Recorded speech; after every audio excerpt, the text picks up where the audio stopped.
Hello everyone, this is Pooja Sharma from Pooja Sharma classes.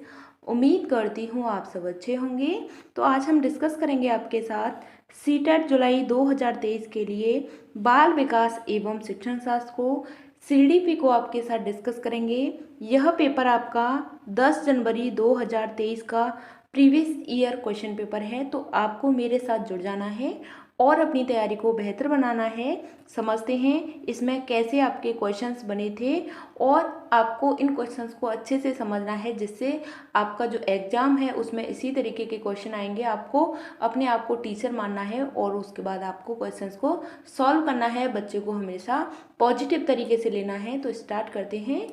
आपको video पसंद आती है तो वीडियो को लाइक कर देना और चैनल को सब्सक्राइब नहीं किया है तो चैनल को सब्सक्राइब कर लेना। मैं आपको 28 दिसंबर 2022 से लेकर 7 फरवरी 2023 तक के सभी प्रीवियस ईयर क्वेश्चन पेपर को आपके साथ डिस्कस करा रही हूँ। तो आपको मेरे साथ जुड़ जाना है और अपनी तैयारी को बेहतर बनाना है। तो स्टार्ट करते हैं। वीडियो पसंद आती है तो वीडियो को लाइक कर देना और चैनल को सब्सक्राइब नहीं किया है तो चैनल को सब्सक्राइब कर लेना। ये सब मेहनत सिर्फ आप सभी के लिए की जा रही है, तो मैं आपको करा रही हूँ। तो वीडियो को लाइक ज़रूर कर देना, हमें मोटिवेशन मिलता है। क्वेश्चन नंबर 1 आता है आपका कि बाल विकास के क्षेत्र में मस्तिष्क नमनीयता संप्रत्यय क्या सुझाता है। आपको बताना है कि बाल विकास के क्षेत्र में जो आपका मस्तिष्क नमनीयता है, यह संप्रत्यय क्या सुझाता है। तो आपको बताना है इसके बारे में कि यह बाल्यावस्था और किशोरावस्था का पूरी संज्ञानात्मक विकास के लिए संवेदनशील अवस्था होती है। ऑप्शन 2 आता है कि विकास सभी बालकों में एक समान दर से होता है। ऑप्शन 3 आता है कि केवल आनुवांशिकता विकास को प्रभावित करती है और वातावरण नहीं करता है। ऑप्शन 4 आता है कि एक क्षेत्र में विकास दूसरे क्षेत्र के विकास को प्रभावित नहीं करता है। तो आपको बताना है बाल विकास के क्षेत्र में मस्तिष्क नमनीयता संप्रत्यय क्या सुझाता है। तो इसका आपको सही आंसर बताना है। डेवलपमेंट से आपके 2 से 3 क्वेश्चन बन जाते हैं, तो आपको इसको अच्छे से समझना है किस तरीके के आपके इसमें पूछा जाता है। इसमें कहा गया है कि जो सभी बालकों में विकास होता है वह एक समान दर से होता है। तो ऐसा नहीं है, बच्चों में एक समान दर से विकास होता है वह नहीं होता है, क्योंकि विकास की जो प्रक्रिया है वह ऐसी नहीं होती है, एक समान दर से नहीं चलती है। तो यह आपका यहाँ पे गलत हो जाता है। विकास केवल आनुवंशिकता को प्रभावित करता है और वातावरण को नहीं करता। तो यह आपके यहाँ पे गलत हो जाता है। यह आपका एनवायरनमेंट और हेरिडिटी दोनों को प्रभावित करता है। तो यहाँ पे यह आपका गलत हो जाएगा। विकास के क्षेत्र में दूसरे क्षेत्र में विकास को प्रभावित नहीं करता है, यानी कि एक क्षेत्र में विकास दूसरे क्षेत्र के विकास को प्रभावित नहीं करता है। तो यह आपका क्या हो जाएगा, यहाँ पे गलत हो जाएगा। आपको ध्यान में रखना है। तो इसका सही आंसर होता है आपका ऑप्शन नंबर 1 कि बाल्यावस्था और किशोरावस्था का पूरी अवस्थाएं संज्ञानात्मक विकास के लिए क्या होती हैं, संवेदनशील अवस्था होती है। यहाँ तक बात क्लियर। क्वेश्चन नंबर आपका 2 आता है कि किसी व्यक्ति की आनुवंशिकता से संबंधित कारक और वातावरणीय परिवेश से संबंधित स्रोत आपको बताना है। तो इसका विकास पर कोई प्रभाव नहीं होता है, यानी कि जो आपका व्यक्ति किसी आनुवंशिकता से संबंधित कारक और वातावरणीय परिवेश से संबंधित स्रोत का विकास पर कोई प्रभाव नहीं होता है। एक जटिल तरीके से पारस्परिकता द्वारा विकास को रूप देते हैं, कभी पारस्परिकता नहीं करते, ना ही को प्रभावित करते हैं और विकास पर बहुत ही कम प्रभाव डालते हैं। तो क्वेश्चन नंबर 2 का आपको सही आंसर बताना है। क्या हो जाता है, आनुवंशिकता से संबंधित कारक, वातावरणीय परिवेश से संबंधित स्रोत आपको बताना है। तो इसका सही आंसर हो जाता है आपका ऑप्शन नंबर 2 कि एक जटिल तरीके से पारस्परिकता के द्वारा विकास को रूप देते हैं। यह आपका यहाँ पे क्या हो जाएगा, सही हो जाएगा। प्रभाव नहीं होता है, यह गलत हो जाता है। ना ही को प्रभावित करते हैं, यह गलत है। विकास बहुत कम प्रभाव डालते हैं, तो यह आपका गलत हो जाता है। Option number 2 is the right answer कि एक जटिल तरीके से पारस्परिकता के द्वारा विकास को रूप देते हैं। Option number 2 is the right answer. Question number आपका नेक्स्ट आता है, एक बालक अपना प्रारंभिक सामाजिकरण का पाठ से पाता है। आपको बताना है विद्यालय से, मीडिया से, माता पिता से या फिर आपका अखबारों से। तो आपको बताना है कि जो प्रारंभिक सामाजिकरण होता है किससे पाता है जो बच्चा है, तो वह अपने घर के जो सदस्य होते हैं, समाज का मतलब वही हो जाता है। स्टार्टिंग में जब बच्चा जन्म लेता है तो उसका फैमिली हो जाती है, सामाजिक क्या हो जाता है, फैमिली हो जाती है, परिवार हो जाता है। जब आपको यहाँ पे परिवार नहीं दे रखा है तो परिवार में आपके क्या आ जाते हैं, माता पिता आ जाते हैं। क्या आते हैं, परिवार में आपके माता पिता आ जाते हैं। तो आपको ध्यान रखना है इसका सही आंसर कि जैसे बात करते हैं सामाजिकरण की, तो समाज क्या होता है, एक से अधिक लोगों के मिलने से क्या बन जाता है, आपका समाज मिल बन जाता है। तो आपको ध्यान रखना है यहाँ पे कि एक से दो लोग के मिलने के बाद में क्या बन जाता है, आपका समाज बन जाता है। तो option number 3 is the right answer. यहाँ पे आपका क्या आ जाएगा, माता पिता आ जाएगा। अब हम बात करते हैं विद्यालय की, मीडिया की और अखबारों की। तो यह आपके क्या हो जाते हैं, यह आपके द्वितीयक हो जाते हैं, सेकेंडरी हो जाते हैं। ऑप्शन नंबर आपका यहाँ पे यह आपके क्या हो जाते हैं, सभी आपके द्वितीयक होते हैं। तो प्रारंभिक की पूछा है इसमें, तो आपका माता पिता हो जाएंगे। आपको ध्यान में रखना है कि प्रारंभिक हो तो हमेशा आपको ध्यान में रखना है कि अपने परिवार के बारे में बात होती है, अपने माता पिता के बारे में होती है। और सेकेंडरी की बात की जाए तो वह उसमें आपके अदर भी सब कुछ आ जाएगा। क्वेश्चन नंबर आपका नेक्स्ट आता है, यहाँ से आपका क्वेश्चन 1 नंबर का बिल्कुल फिक्स क्वेश्चन है। आपको इसको ध्यान में रखना है कि प्रारंभिक आपका परिवार होता है, द्वितीय का आपका विद्यालय, मीडिया, अखबार, यह आपके हो जाते हैं। क्वेश्चन नंबर 4 आता है आपका कि जीन पियाजे के संज्ञानात्मक विकास के सिद्धांत के अनुसार निम्नलिखित में से किस चरण पर बच्चे वस्तुओं को वर्णित करने के लिए संकेतों का इस्तेमाल करने लग जाते हैं। तो किसका इस्तेमाल कर रहे हैं बच्चे, वस्तुओं को वर्णित करने के लिए संकेतों का इस्तेमाल करने लग जाते हैं। तो वह आपको बतानी है कौन सी अवस्था होती है जीन पियाजे के अनुसार। तो संवेदी गत्यात्मक अवस्था होती है, पूर्व संक्रियात्मक अवस्था होती है, मूर्त संक्रियात्मक अवस्था होती है या फिर आपकी औपचारिक संक्रियात्मक अवस्था होती है। तो आपको बताना है कि वस्तुओं के बारे में वर्णित करने के लिए इनको संकेतों का इस्तेमाल करने लग जाते हैं। तो वह आपकी अवस्था कहलाती है पूर्व संक्रियात्मक अवस्था, जो आपकी 2 से 7 वर्ष की अवस्था होती है। 2 से 7 वर्ष की अवस्था होती है। तो आपको ध्यान में रखना है option number 2 is the right answer. Question number आपका नेक्स्ट आता है, जीन पियाजे के अनुसार आपको बताना है कि मस्तिष्क में ज्ञान की व्यवस्थित संरचनाएं क्या कहलाती हैं। आपको बताना है संचालन कहलाती है, स्कीमा कहलाती है, अनैच्छिक यानी कि सहज क्रियाएं कहलाती है या फिर आपका संप्रत्यय कहलाती है। तो क्वेश्चन नंबर 5 का आपको आंसर बताना है कि जीन पियाजे के अनुसार मस्तिष्क में ज्ञान की व्यवस्थित संरचनाएं क्या कहलाती हैं। तो आपको इसका सही आंसर बताना है। तो वह आपकी क्या कहलाती है, जीन पियाजे के अनुसार स्कीमा कहलाती है। क्या कहलाती है, स्कीमा कहलाती है। Option number 2 is the right answer. Question number आपका 6 आता है, समीपस्थ विकास का क्षेत्र अधिगम में संप्रत्यय की चर्चा निम्न में से किसने की है। आपको बताना है लॉरेंस कोहलबर्ग ने की है, लेव वाइगोत्स्की ने की है, जीन पियाजे ने की है या फिर आपकी हार्वर्ड गार्डनर हैं, इन्होंने की है। तो आपको बताना है कि समीपस्थ विकास का क्षेत्र है, इसकी जो चर्चा है किसने की है। तो इसका सही आंसर आपको बताना है। तो इसकी चर्चा लेव वाइगोत्स्की ने की है। किसने की है, लेव वाइगोत्स्की ने की है समीपस्थ विकास के क्षेत्र की। Option number 2 is the right answer. Question number आपका नेक्स्ट आता है कि चिंतन प्रक्रिया का वर्णन करते हुए लेव वाइगोत्स्की स्पष्ट रूप से की महत्वता पर जोर देते हैं। आपको बताना है संस्कृति पर, परिपक्वता पर, नकारात्मक प्रतिपुष्टि पर या फिर आपका पुनर्वलन पर। तो आपको इसका सही आंसर बताना है कि चिंतन प्रक्रिया का वर्णन करते हुए लेव वाइगोत्स्की स्पष्ट रूप से किसकी महत्वता पर जोर देते हैं। तो इसका सही आंसर हो जाता है, आपको बताना है क्या होता है। तो यह आपका संस्कृति होती है। समाज और संस्कृति की बात हमेशा कौन करते हैं, लेव वाइगोत्स्की करते हैं। समाज की और किसकी करते हैं, समाज और संस्कृति।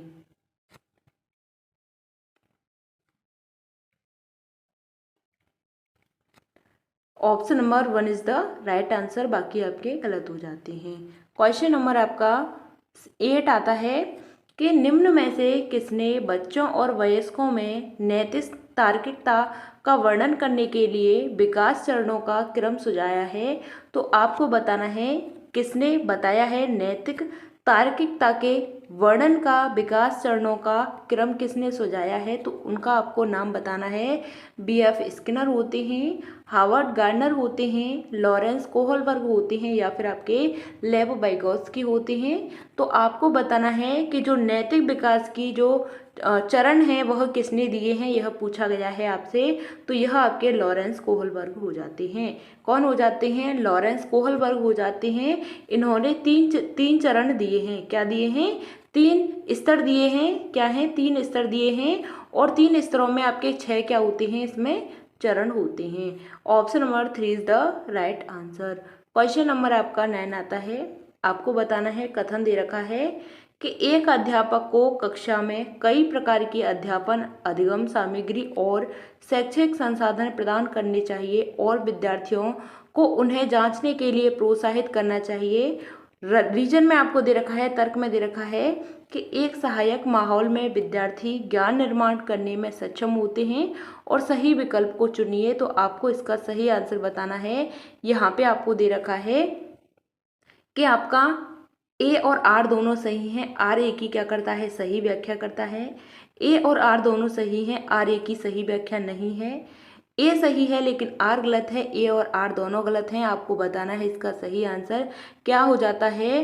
तो कथन में दे रखा है कि एक अध्यापक को कक्षा में कई प्रकार की अध्यापन अधिगम सामग्री और शैक्षिक संसाधन प्रदान करने चाहिए और विद्यार्थियों को उन्हें जांचने के लिए प्रोत्साहित करना चाहिए। तो यह बात आपकी बिल्कुल सही हो जाती है।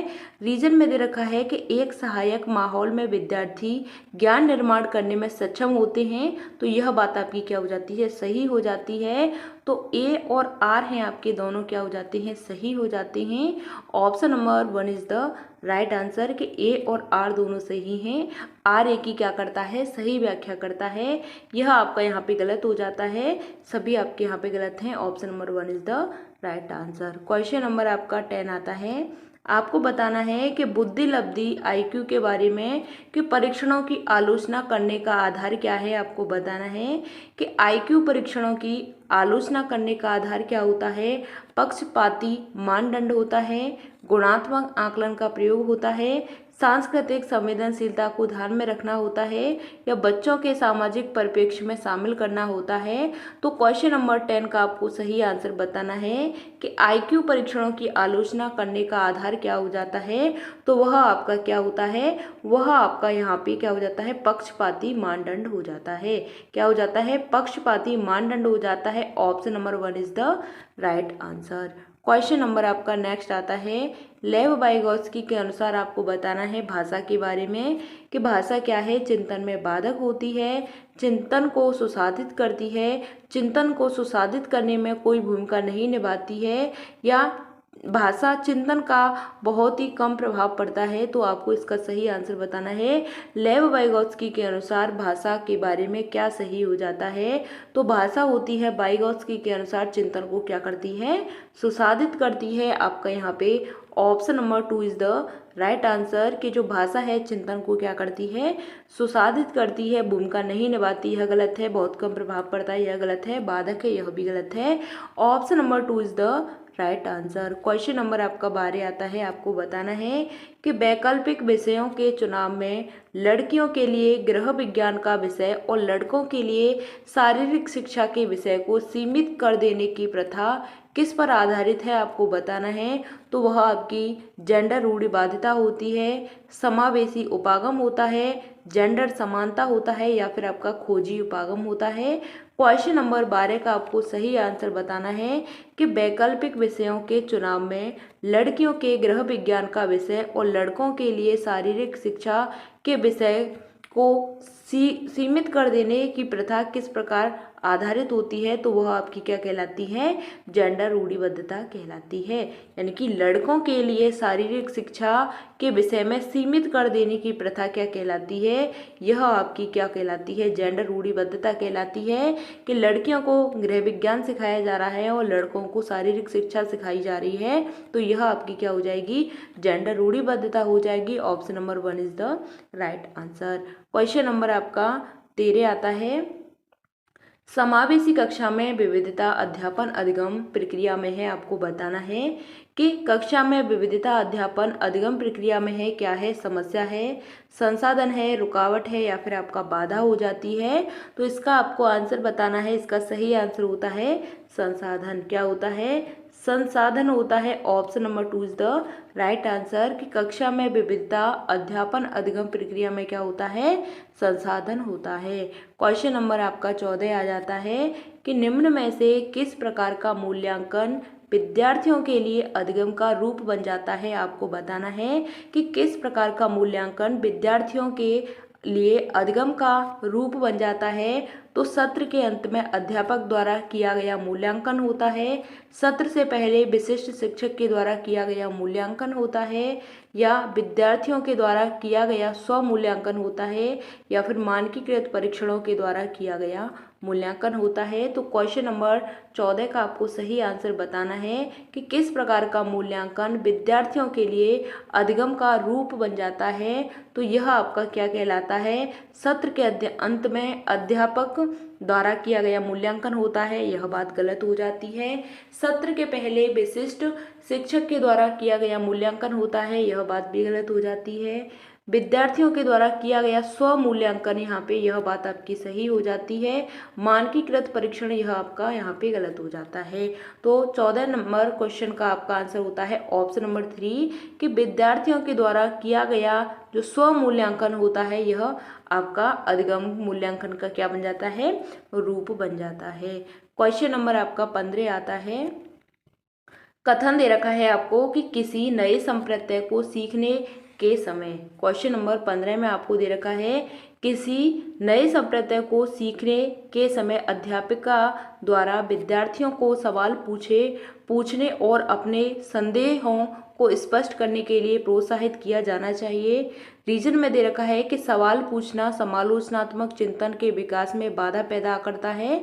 तो आपको क्वेश्चन नंबर 15 का सही आंसर बताना है। यहाँ पे आपको ऑप्शन दे रखे हैं कि ए और आर दोनों सही हैं, आर ए की सही व्याख्या करता है, ए और आर दोनों सही हैं, आर ए की सही व्याख्या नहीं है, ए सही है लेकिन आर गलत है, ए और आर हैं वह आपके दोनों गलत हैं। तो आपको इसका सही आंसर बताना है। क्या हो जाता है कि अभिकथन में आपको दे रखा है किसी नए संप्रत्यय को सीखने के लिए समय अध्यापिका के द्वारा विद्यार्थियों को सवाल पूछने और संदेहों को स्पष्ट करने के लिए प्रोत्साहित किया जाता है। तो यह आपका क्या हो जाता है, तो आपको बताना है। यहाँ पे आपके ऑप्शन दे रखे हैं। तो यह नए संप्रत्यय को सीखने के लिए अध्यापिका के द्वारा विद्यार्थियों को सवाल पूछने और संदेहों को स्पष्ट करने के लिए प्रोत्साहित किया जाता है। तो यह बात आपकी क्या हो जाती है, सही हो जाती है।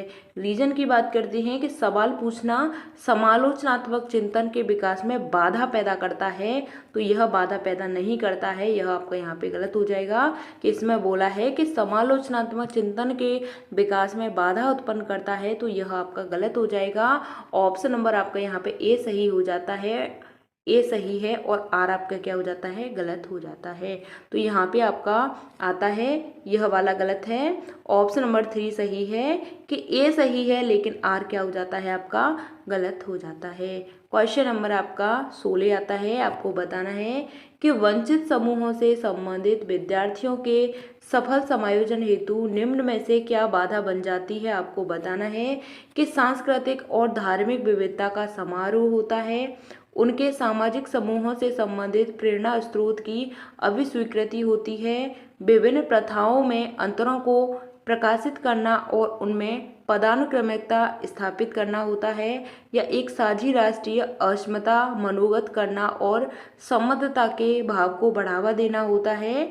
तो क्वेश्चन नंबर 16 का आपको सही आंसर बताना है। क्या हो जाता है कि वंचित समूहों से संबंधित विद्यार्थियों के सफल समायोजन हेतु निम्न में से क्या बाधा बन जाती है। तो इसका सही आंसर आपको बताना है कि सामाजिक धार्मिक विविधता समारोह होता है, तो ऐसा नहीं होता है। उनके सामाजिक समूहों से संबंधित प्रेरणा के स्रोत की अभिस्वीकृति होती है, तो यह भी गलत हो जाता है। विभिन्न प्रथाओं में अंतरों को प्रकाशित करना और उनमें पदानुक्रमता स्थापित करना, तो यह बात आपकी सही होती है।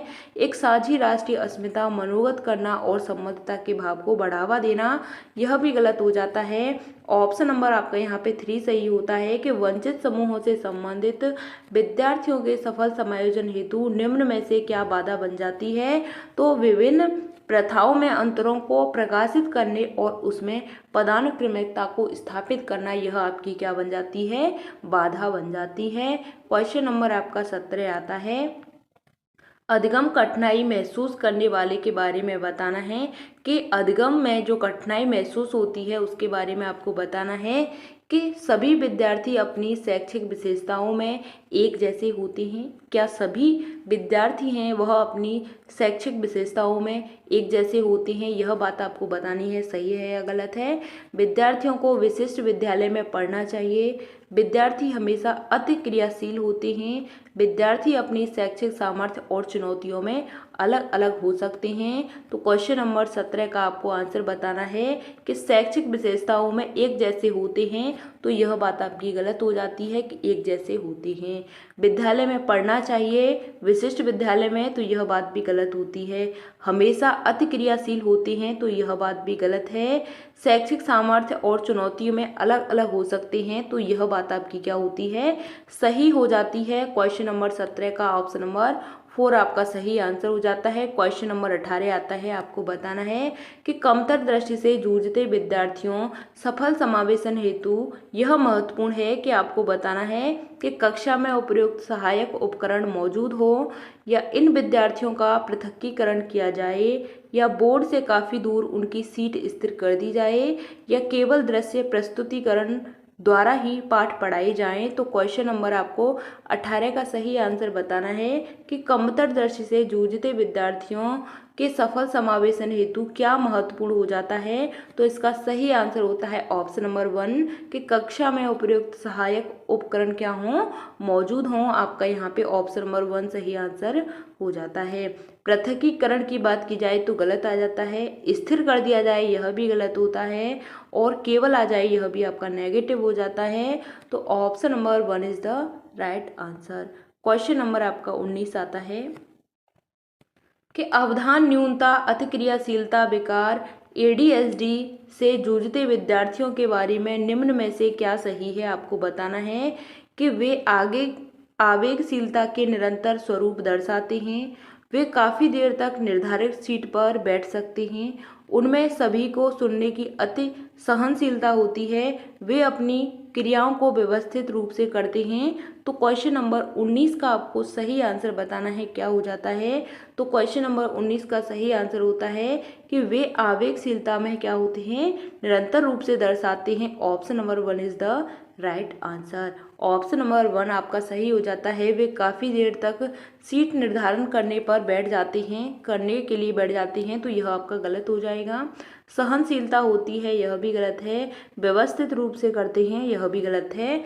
Option number 1 is the right answer कि अवधान न्यूनता अतिक्रियाशीलता विकार ADHD की बात की गई है। इससे जूझते हुए विद्यार्थियों के बारे में कौन सा आपको बताना है सही है। तो वे आवेगशीलता से निरंतर रूप से क्या करते हैं, दर्शाते हैं। Option number 1 is the right answer. Question number आपका 20 आता है कि निम्न में से कौन सी युक्ति प्रतिभाशाली विद्यार्थियों की ज़रूरतों को पूरा करने की एक प्रभावी रणनीति है। आपको बताना है कि कौन सी रणनीति है वह क्या हो जाती है, प्रभावी हो जाती है। तो जानकारी को समझते हुए अतिरिक्त समय देना होता है, बहुत आसान और सरल पूछना होता है, सरल सवाल पूछना होता है, या फिर स्वचयनित उच्च क्रम चिंतन कार्य सौंपना होता है, या उनसे सफलता की निम्न उम्मीद रखना होता है। तो क्वेश्चन नंबर 20 का आपको सही आंसर बताना है कि निम्न में से कौन सी युक्ति प्रतिभाशाली विद्यार्थियों की जरूरतों को पूरा करने की एक प्रभावी रणनीति है। तो इसका सही आंसर होता है ऑप्शन नंबर 3 कि वह स्वचयनित उच्च क्रम चिंतन कार्य सौंपना। Option number 3 is the right answer. निम्न उम्मीद रखना यह गलत है, समय देना यह भी गलत है, बहुत आसान और सरल सवाल पूछना यह भी गलत हो जाता है।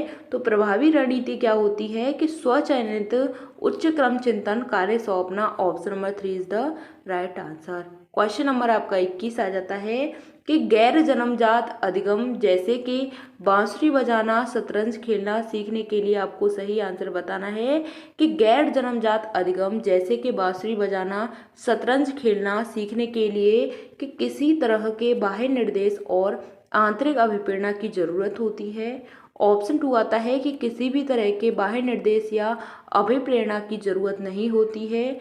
बाह्य निर्देशन की जरूरत होती है लेकिन किसी तरह की अभिप्रेरणा की जरूरत नहीं होती है।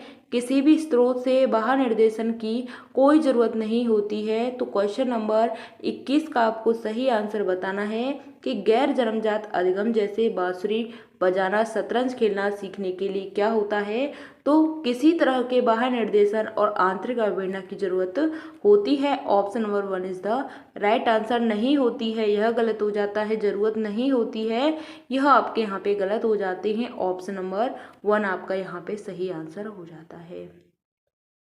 क्वेश्चन नंबर आपका नेक्स्ट आता है, क्वेश्चन नंबर 22 से आपको बताना है कि विद्यार्थी सर्वाधिक बेहतर तरीके से किस प्रकार से सीखते हैं।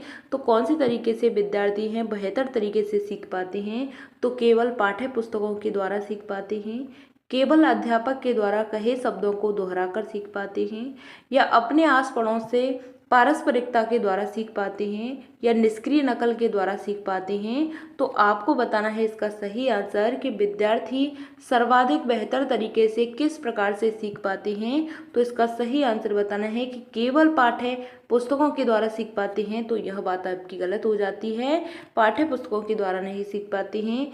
केवल अध्यापक के द्वारा कहे गए शब्दों को दोहराकर, यह बात भी गलत है।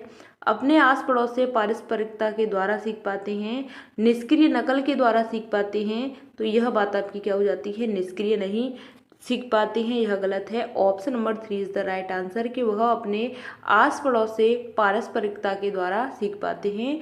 Option number 3 is the right answer.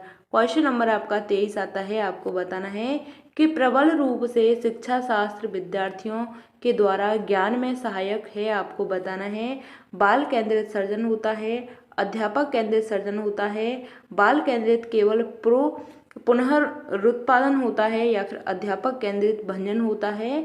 तो आपको बताना है कि प्रबल रूप से यहाँ पे बताना है कि शिक्षा शास्त्र विद्यार्थियों के द्वारा इसमें सहायक होता है। किन चीज़ों में सहायक होता है, तो इसका सही आंसर होता है ऑप्शन नंबर 1। यहाँ पे आपका क्या आ जाएगा, बाल केंद्रित आ जाएगा। क्या आ जाएगा, बाल केंद्रित आ जाएगा। ऑप्शन नंबर आपका यहाँ पे 1 है, और यहाँ पे आपका आ जाएगा सर्जन। तो यह आपका प्रबल रूप से बाल केंद्रित शिक्षा शास्त्र विद्यार्थियों के द्वारा ज्ञान के सर्जन में क्या है, सहायक है। क्वेश्चन नंबर आपका 24 आ जाता है, निम्न में से कौन सा प्रकार विद्यार्थियों की अधिगम प्रक्रिया में संलग्नता में बाधक बन जाता है, आपको बताना है। तो विद्यार्थियों के जीवन से आधारित कार्य देना होता है, या विद्यार्थियों की अभिरुचि आधारित कार्य देना होता है, या ऐसे कार्य देना होता है जो विद्यार्थियों के लिए क्या है, बहुत ही आसान हो, या फिर ऐसे कार्य देना होता है जो विद्यार्थियों के विचारों को क्या दें, महत्व दें, या इम्पोर्टेंस बच्चों की विचारों की समझें। तो आपको इसका सही आंसर बताना है कि कौन सा प्रकार है निम्नलिखित में से विद्यार्थियों की अधिगम प्रक्रिया में संलग्नता में बाधक बन जाता है। बाधक बनने की बात की गई है, आपको ध्यान में रखना है। तो जीवन से आधारित कार्य देना, यानी कि विद्यार्थी के जीवन से संबंधित कुछ कार्य देना, यह बात आपकी पॉजिटिव होती है, इसलिए यहाँ पे आपकी गलत हो जाती है क्योंकि आपसे पूछा है बाधक बनना। ठीक। रुचि आधारित कार्य देना, बच्चे की रुचि होगी तो यह बात आपकी पॉजिटिव हो जाएगी, तो यहाँ पे आपकी यह भी गलत हो जाती है। ऐसे कार्य देना कि विद्यार्थी के लिए बहुत आसान हो, यह आपका यहाँ पे नेगेटिव होता है, इसलिए यह आपका सही हो जाता है। ऐसे कार्य देना कि जो विद्यार्थी के विचारों को महत्व दें, तो यह आपका पॉजिटिव हो जाएगा, इसलिए गलत है, क्योंकि यहाँ पे बाधक बनने की बात की गई है। जब हम विद्यार्थी को बहुत ही आसान कार्य देंगे तो यह आपका यहाँ पे सही आंसर हो जाएगा, यह आपका बाधक बन जाएगा। Option number 3 is the right answer के अधिगम की प्रक्रिया में संलग्नता में बाधक बन जाता है, तो ऐसे कार्य देना जो विद्यार्थियों के लिए क्या हो, बहुत ही आसान हो। क्वेश्चन नंबर आपका 25 आता है कि अधिगम किस प्रकार का होना चाहिए, आपको बताना है। अर्थपूर्ण और संदर्भित होना चाहिए, असंबंधित या फिर अर्थहीन होना चाहिए, अर्थपूर्ण और असंदर्भित होना चाहिए, संदर्भित और अर्थहीन होना चाहिए। तो क्वेश्चन नंबर 25 का आपको सही आंसर बताना है कि अधिगम किस प्रकार का होना चाहिए। क्वेश्चन नंबर 25 का सही आंसर बताना है अधिगम किस प्रकार का होना चाहिए, तो आपका अधिगम अर्थपूर्ण और क्या होना चाहिए, संदर्भित होना चाहिए। अर्थपूर्ण और संदर्भित होना चाहिए। Option number 1 is the right answer. यह गलत हो जाता है, यह भी गलत है, यह भी गलत है। ऑप्शन नंबर आपका यहाँ पे 1 सही आंसर होता है कि जो सीखना होता है वह आपका अर्थपूर्ण होता है और कैसा होता है, संदर्भित होता है। क्वेश्चन नंबर आपका 26 आता है, आपको बताना है कि हालांकि समस्या समाधान प्रक्रिया में अक्सर हम चरणों पर फेरबदल करते रहते हैं, तो फिर भी औसतन रूप से समस्या समाधान प्रक्रिया का पहला चरण आपको बताना है क्या होता है। तो समस्या समाधान प्रक्रिया का पहला चरण आपको बताना है कि उपयुक्त हल ढूंढना होता है, समस्या का प्रस्तुतिकरण करना होता है, समस्या की पहचान करनी होती है या अपनाए गए समाधान का मूल्यांकन करना होता है। क्वेश्चन नंबर 26 का आपको सही आंसर बताना है क्या हो जाता है। तो समस्या समाधान की बात की गई है, इसका पहला चरण होता है हमें समस्या की क्या करनी चाहिए, समस्या की पहचान करनी चाहिए। जब हम समस्या की पहचान कर लेते हैं तो यह हमारा क्या हो जाता है, फर्स्ट स्टेप हो जाता है, क्या हो जाता है, फर्स्ट स्टेप हो जाता है, फर्स्ट चरण हो जाता है। Option number 3 is the right answer. हल ढूंढना गलत होता है, समस्या का प्रस्तुतिकरण, अपनाए गए समाधान का मूल्यांकन, यह आपके गलत हो जाते हैं। ऑप्शन आपका यहाँ पे 3 सही आंसर हो जाता है। क्वेश्चन नंबर आपका 27 आता है, आपको बताना है औपचारिक शिक्षा में प्रवेश करने से पूर्व ही बच्चे अपने आस पड़ोस के बारे में, जैसे कि उन वस्तुओं और घटनाओं के बारे में जिनसे वे समागम करते हैं, एक संपूर्ण समझ विकसित कर लेते हैं। एक अध्यापक को उनकी इस तरह की समझ को क्या पूरी तरह नकार देना चाहिए या मानकीकृत पाठ्यक्रम से बदल देने का प्रयास करना चाहिए, या फिर आपका उनमें ज्ञान को अग्रसर करने के लिए महत्वपूर्ण समझना चाहिए, या अधिगम के लिए दोषपूर्ण और महत्वहीन मानना चाहिए। तो क्वेश्चन नंबर 27 का आपको सही आंसर बताना है कि औपचारिक शिक्षा में प्रवेश करने के पूर्व ही बच्चे अपने आस पड़ोस के बारे में, जैसे कि उन वस्तुओं की घटनाओं के बारे में जिनसे वे समागम करते हैं, संपूर्ण समझ विकसित कर लेते हैं। एक अध्यापक को उनकी इस तरह की समझ को क्या करना चाहिए, नकार देना चाहिए। तो यह बात आपकी गलत हो जाएगी। पाठ्यक्रम, मानकीकृत पाठ्यक्रम की बात की गई है, बदल देने का प्रयास करना चाहिए, तो यह बात भी आपकी गलत हो जाती है कि उनके ज्ञान को अग्रसर करने के लिए महत्वपूर्ण समझना चाहिए, तो यह बात सही है। अधिगम के लिए दोषपूर्ण और महत्वहीन मानना चाहिए, यह बात गलत हो जाती है।